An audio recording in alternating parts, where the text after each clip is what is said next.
Hi, my name is Christine Wilkerson. I am posting as Carl Jung. Carl Gustav Jung. That's me. I was born Carl Gustav Jung, also referred to as C.G. Jung by others.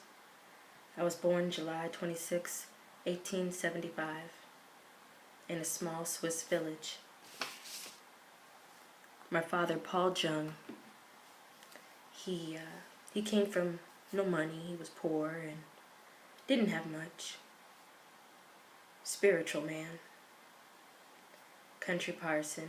And my mother, she came from money, on the other hand, and well-educated clergymen.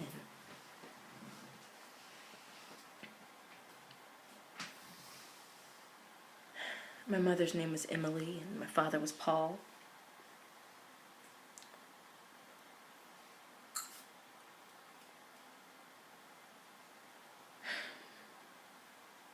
I was rather solitary as a child. I kept to myself and really didn't care much for school. I even developed an embarrassing tendency, all because I could not handle competition. I was pushed down and was teased and got a lot of jealous harassment for it. It was a boarding school in Switzerland. I used my sickness as an excuse, always passing out. I always fainted.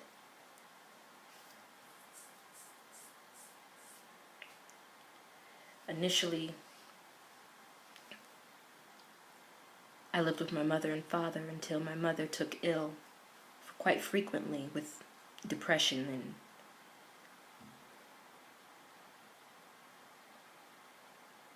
I went to go live with my father's sister. She was unmarried, and then eventually I got to go back with my father. My mother was in and out of hospitals.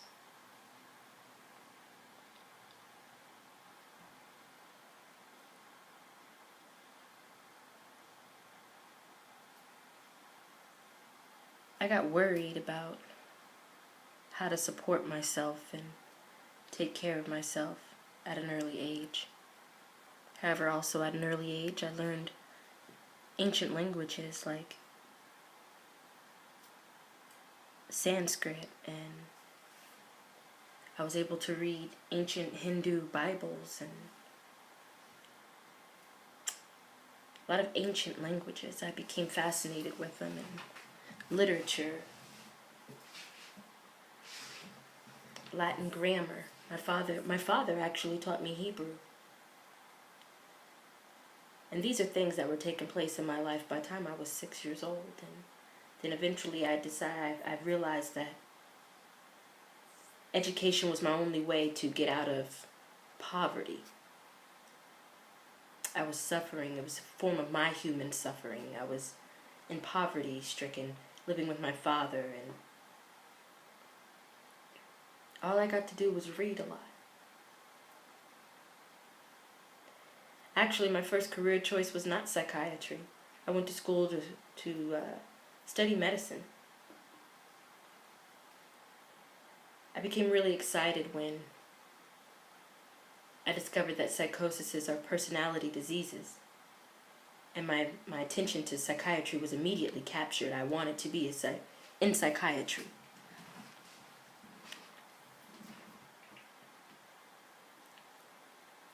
I studied medicine at first, like I said, because psychiatry was not a known choice. However, after graduating, I held a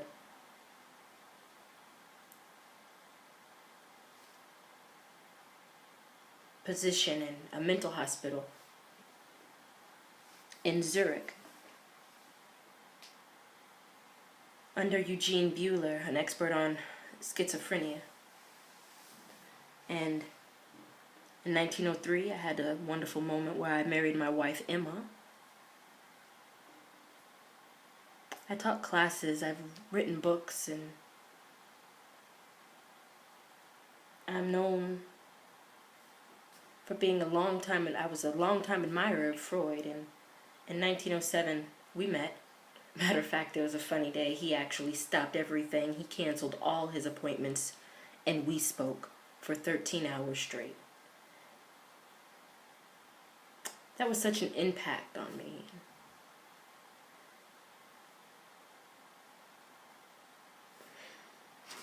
I then started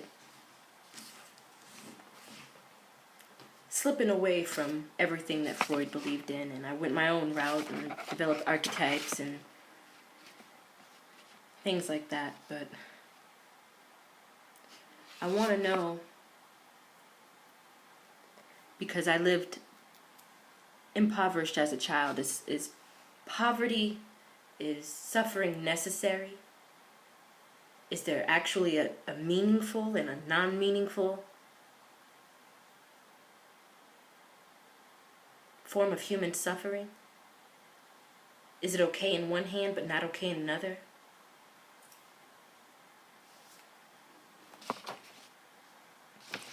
I pose that question to you. Is suffering necessary? Suffering is the necessary deep feelings of the human situation. If we don't feel pain, suffering, human failure, and weakness, we stand antiseptically apart from it and remain numb and small. We can't understand such things by thinking about them. The superficiality of much of our world is that it tries to buy its way out of the ordinary limits and pain of the human being. Necessary suffering.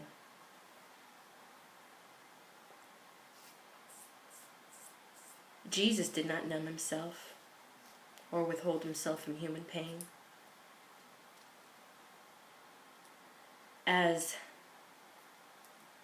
we see even in his refusal of the numbing wine on the cross in Matthew 27:34. Some forms of suffering are necessary so that we now know the human dilemma, so that we can even name our shadow self and confront it.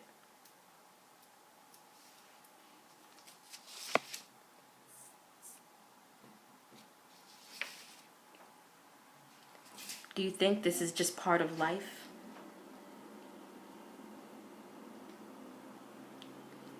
While some mass shooters are psychotic or schizophrenic, only 5% of violence is attributed to people with mental illness. Is mental illness a suffering from God?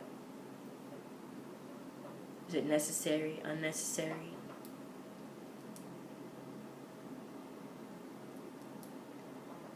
Do we make ourselves suffer more in our unconscious? Do we dream up horrible realities?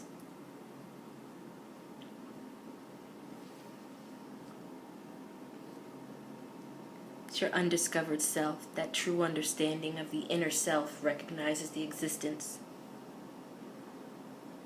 of good and evil within us. The unconscious was being ignored out of downright resistance. So therefore, you're resisting suffering.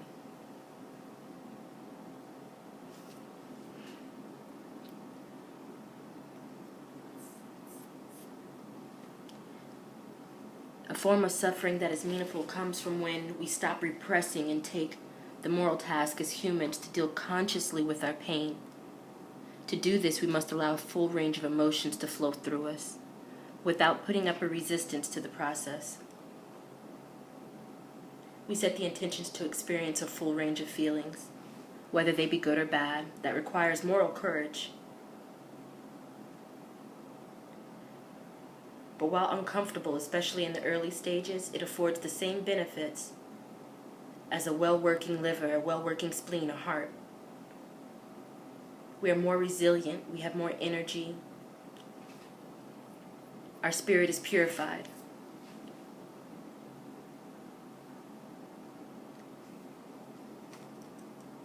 Can suffering induce humility? Is that meaningful suffering because it brings us contact with basic human reality? Meaningful suffering can also teach us a lot if we pay attention. Why pay attention to discover that the lessons are for us and that suffering is drawn upon ourselves? Nothing happens by chance, so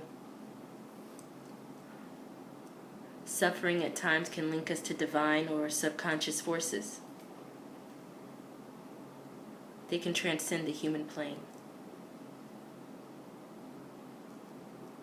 Eckhart noted that when he wrote, "God is always with a man in suffering." When this occurs, we are lifted up and out of distress through our experience that leaves us touched by a miracle. So do we accept human suffering? Or do we look within our unconscious to reduce it and find new ways to solve issues?